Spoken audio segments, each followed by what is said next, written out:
नमस्कार, न्यूज़लाइन में आप सबों का स्वागत है। दीपोत्सव की आप सबों को ढेर सारी शुभकामनाएं।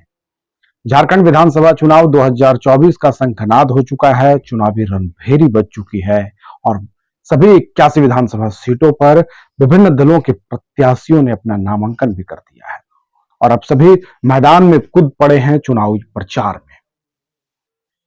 आज न्यूज़लाइन एक रिपोर्ट मधुपुर विधानसभा से जुड़ी हुई रिपोर्ट लेकर आई है। वो रिपोर्ट आपको दिखाएंगे, लेकिन उससे पहले आप सबों से अपील न्यूज़लाइन की कि आप सभी आने वाले 20 नवंबर को अपना मतदान करें और अपने आसपास टोले मोहल्ले गांव कस्बों के सभी व्यस्त मतदाताओं को प्रेरित करें कि वे सबसे पहले जलपान से पहले मतदान करें। ये हमारी अपील है, क्योंकि आपका मत ही एक स्वस्थ लोकतंत्र को तैयार कर सकता है। आपके मत पर ही एक स्वस्थ लोकतंत्र की परिकल्पना की जा सकती है। तो आइए अब देखते हैं मधुपुर से जुड़ी हुई यह खास रिपोर्ट। यह रिपोर्ट किसी पार्टी विशेष के पक्ष में नहीं, बल्कि जो जमीनी हकीकत और सत्यता है, जो सूत्रों से मिली जानकारी है, उसके आधार पर यह रिपोर्ट हम आपको दिखा रहे हैं, जो आपको देखनी चाहिए और इसे समझनी भी चाहिए। प्रस्तुत है ये खास रिपोर्ट। आइए आज आपको ऐसी शख्सियत से रूबरू कराता हूं जिन्हें लोग कभी सपने में भी नहीं सोचे होंगे कि इनके नाम से झारखंड की राजनीति के इतिहास का एक नया पन्ना लिखा जाएगा, जिसकी चर्चा लोग युगों युगों तक करेंगे। जी हां, मैं बात कर रहा हूं स्वर्गीय हाजी हुसैन अंसारी साहब के बड़े पुत्र हफीजुल हसन साहब की। हफीजुल हसन एक ऐसा नाम, एक ऐसा चेहरा, एक ऐसा व्यक्तित्व जिसने कभी अपने पिता के सामने राजनीति करने की इच्छा जाहिर नहीं की। क्षेत्र के लोग भी यही समझ रहे थे कि हाजी साहब के बाद परिवार का कोई सेकंड लाइन राजनीति में नहीं आएगा, क्योंकि हफीजुल हसन इंजीनियरिंग की डिग्री प्राप्त करने के बाद कंस्ट्रक्शन और माइनिंग बिजनेस से जुड़ गए।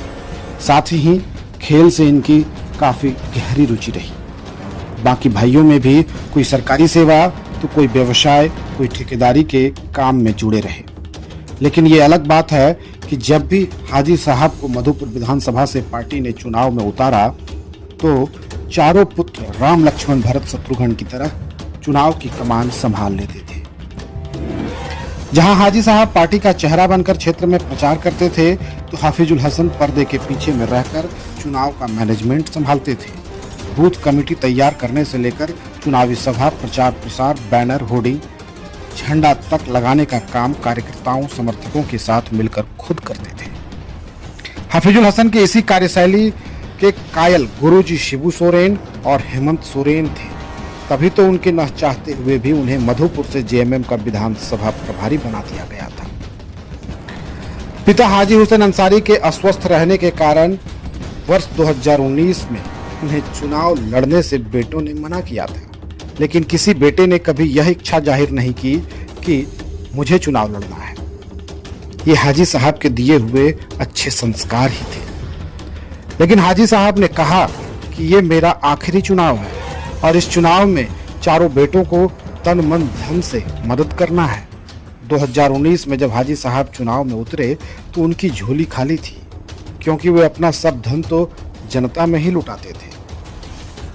चारों बेटों ने जी जान खून पसीना लगाकर पिता की आखिरी इच्छा के लिए अपना सब कुछ झोंक दिया और पिता को विजय श्री दिलाई। जीत की खुशी साल भर में मातम में बदल गई। कोरोना काल का वह काला दिन 3 अक्टूबर था, जिस दिन हाजी साहब हमेशा के लिए इस जहां से रुखसत हो गए। उनके जाने से पूरा झारखंड ही नहीं रोया, बल्कि ऊपर वाला भी खूब रोया। तभी तो आंसू के रूप में दिन भर बारिश की बूंदें गिरती रही। उस समय इस परिवार पर इतनी बड़ी विपत्ति आ पड़ी थी कि किसी ने कभी सपने में भी नहीं सोचा होगा। लेकिन इस दुख की घड़ी में चारों भाई एक रहे और इनके परिवार की बागडोर कृष्ण की तरह सीएम हेमंत सोरेन ने संभाली। और हाजी साहब के गुजरने के 1 माह बाद ही हफीजुल हसन की मां को फोन कर कहा कि कल हफीज को लेकर रांची आ जाइए, शपथ ग्रहण होना है।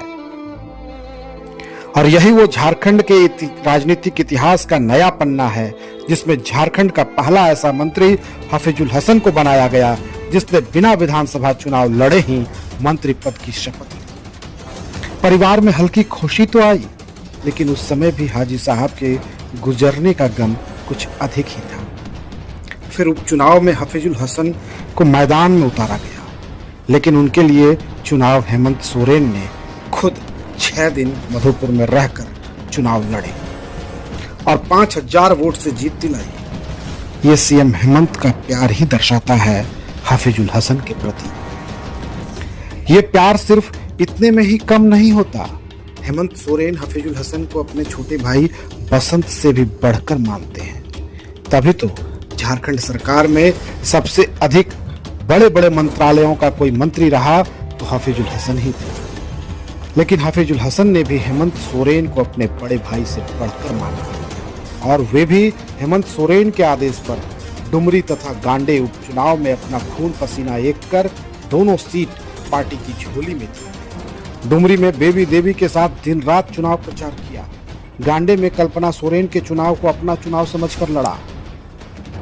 हेमंत सोरेन के जेल जाने से लेकर बाहर आने तक पार्टी में चल रहे सारे षड्यंत्रों पर राम के हनुमान की तरह अपनी नजर गड़ाए हुए थे और पार्टी तथा सरकार को बचाने के लिए दिन रात एक कर दिया था। मधुपुर का विधायक बनने के बाद इनके द्वारा क्षेत्र में जाति पाति धर्म संप्रदाय से ऊपर उठकर विकास का कार्य किया गया, क्योंकि आज तक जितना हिंदू नेताओं ने मंदिरों के निर्माण जीर्णोद्धार में फंड नहीं दिया, उससे कहीं ज्यादा हफीजुल ने फंड देकर मिसाल कायम की। उदाहरण तौर पर मधुपुर झील तालाब छठ घाट में सालों भर शहर की नालियों का गंदा पानी जाता था, लेकिन किसी नेता के पास वो विजन नहीं था कि इस गंदे पानी को तालाब में जाने से कैसे रोका जाए।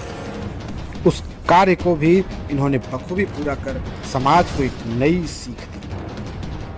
अब हफीजुल फिर एक बार चुनावी मैदान में हैं। वे जनता के बीच जा रहे हैं, वोट की अपील कर रहे हैं और अपने द्वारा किए गए काम के आधार पर वोट मांग रहे हैं। और ठीक उनके सामने देश की सबसे बड़ी पार्टी के प्रत्याशी भाजपा के प्रत्याशी गंगा नारायण विपक्षी के रूप में उनके सामने हैं। लेकिन अब तय इस क्षेत्र की जनता को करना है कि क्या वे विकास के नाम पर वोट करेंगे या देश के सबसे बड़ी पार्टी भाजपा के प्रत्याशी को अपना समर्थन देंगे। न्यूज लाइन के लिए रामचंद्र झा की विशेष